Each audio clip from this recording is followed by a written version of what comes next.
But I'm not the only author, and I'm not the only speaker.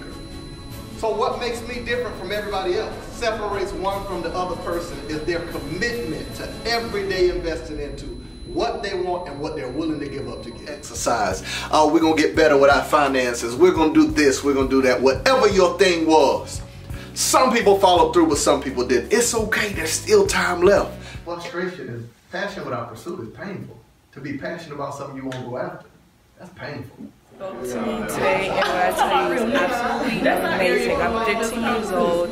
Of course, many people my age don't think of education as being as important, but he showed me that you need to start now, getting on what you need to do to set your purpose in life. And it's just so amazing that he touched me today. I'm glad that I met him.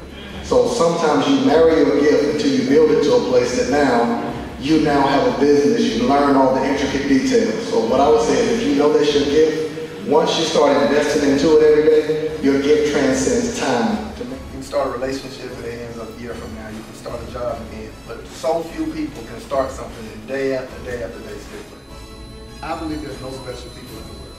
I wholeheartedly believe there are no special people in the world.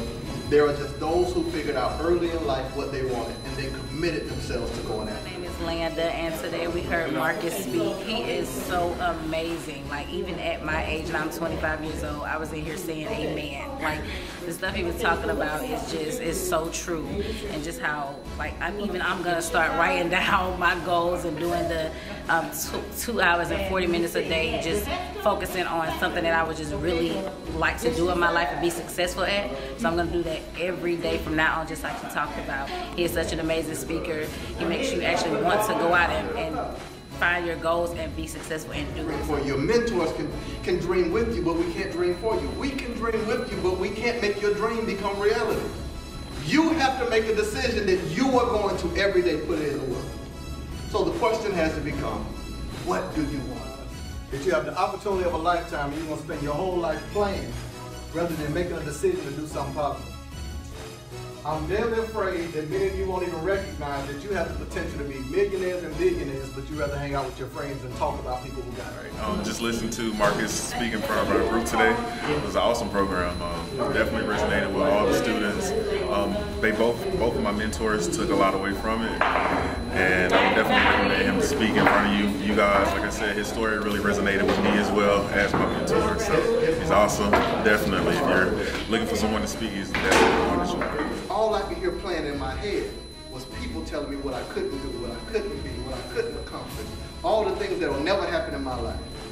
So what would happen in your life if you silence every person that ever told you what you can't do, but you stay committed to what you want, how you plan on accomplishing it, what you're willing to give up, and every day invest in yourself? I know that you told yourself that you were going to do something that you didn't do yet.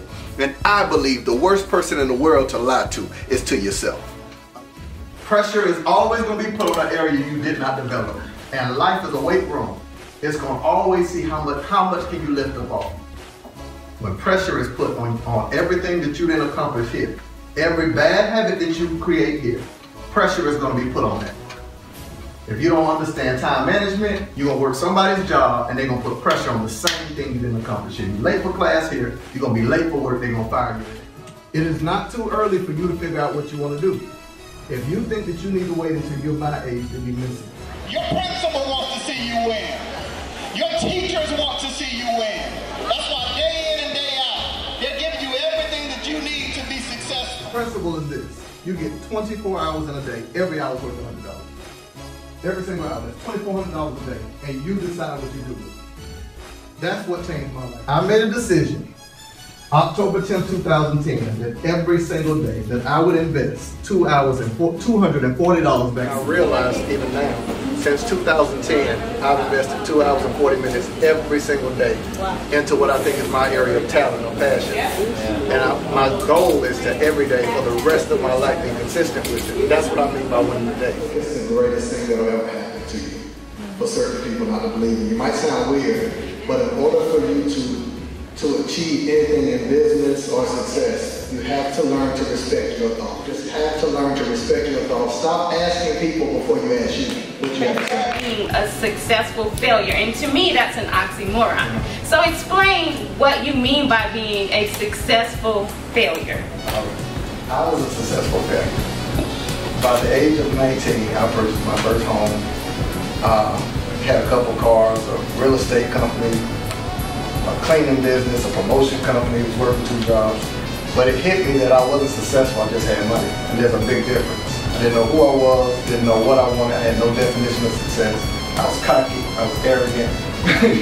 So to go from that to $11.37 by the age of 25, when the 2008 recession hit, I realized I was a successful failure, that I had accomplished what some people would deem as success, but I had nothing else and no character. So I've seen great CEOs who are horrible fathers. I've seen great pastors who are terrible husbands. To be successful in one point of life and fail at another, to me, is the greatest tragedy.